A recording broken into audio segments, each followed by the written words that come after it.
It is 6 meters long. It weighs over 2,000 kilograms. It has 300 teeth arranged in rows. When one breaks, another moves forward to replace it.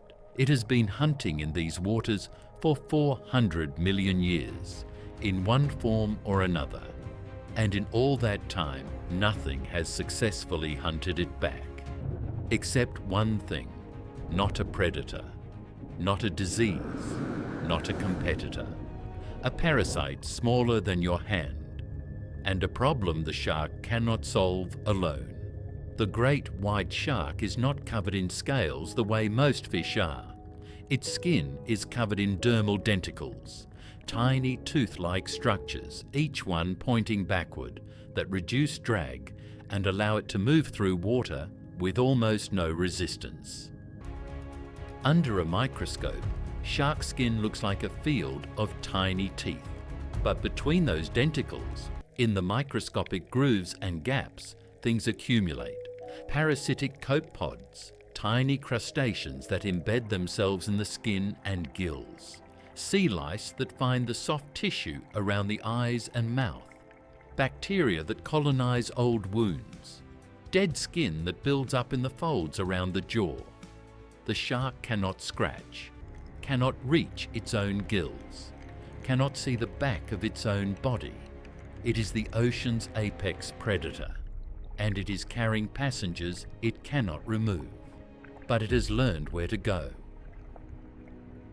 At specific locations along the reef, places that have been cleaning stations for longer than any human chart has recorded them, something unusual happens. The great white shark slows down. It does not hunt here, it does not patrol here.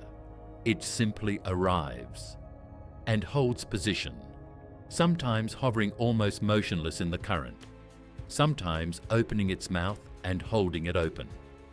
This is the signal. The remora has been waiting. The remora, is not beautiful. It is not fast. It has no defense, no venom, no remarkable size. What it has is a modified dorsal fin on top of its head that functions as a suction disc, allowing it to attach to the bodies of large marine animals with enough force to resist the full drag of the ocean moving past its speed. It has been attached to this shark for days. It has been waiting for the shark to slow down. Now it begins. The remora detaches from the shark's flank and begins moving across the skin surface. It is looking for copepods, the parasitic crustaceans embedded between the dermal denticles. It finds them by feel and by sight, pressing its lips against the skin surface and extracting what has accumulated there. The shark holds still. This is the extraordinary part. Not that the remora cleans the shark, but that the shark allows it. The shark that will strike at a 2,000 kilogram elephant seal that will breach the surface at 40 kilometers an hour to catch a leaping prey animal holds completely still while a 40 centimeter fish moves across its body. The remora reaches the gill slits. The gills are the most vulnerable zone, the soft tissue where parasitic copepods prefer to embed. The remora works here carefully, pressing into the gill opening, extracting what is accumulated in the warm, oxygenated tissue.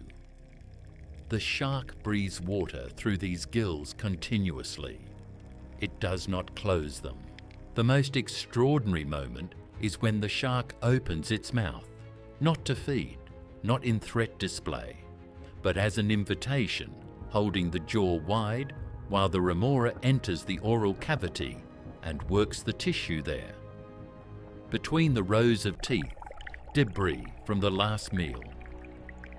Bacteria on the gum tissue, parasites that have found the warm, moist space inside the most feared mouth in the ocean and decided it was the safest place to live. The remora enters. It moves between the teeth with the same professional indifference the oxpecker shows inside the crocodile's jaw. the indifference of something that has never registered danger because it has never needed to. The shark holds its jaw open. 300 replacing teeth point in every direction around the cleaning fish. And the shark holds still.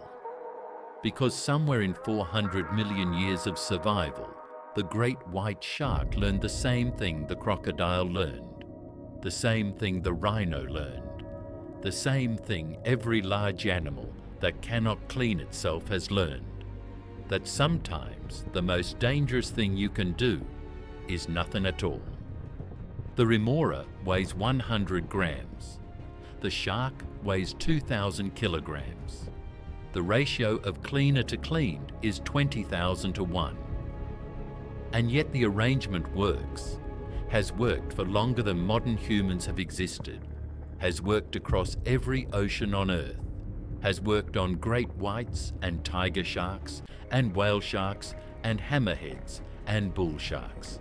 Every large shark species has its remora.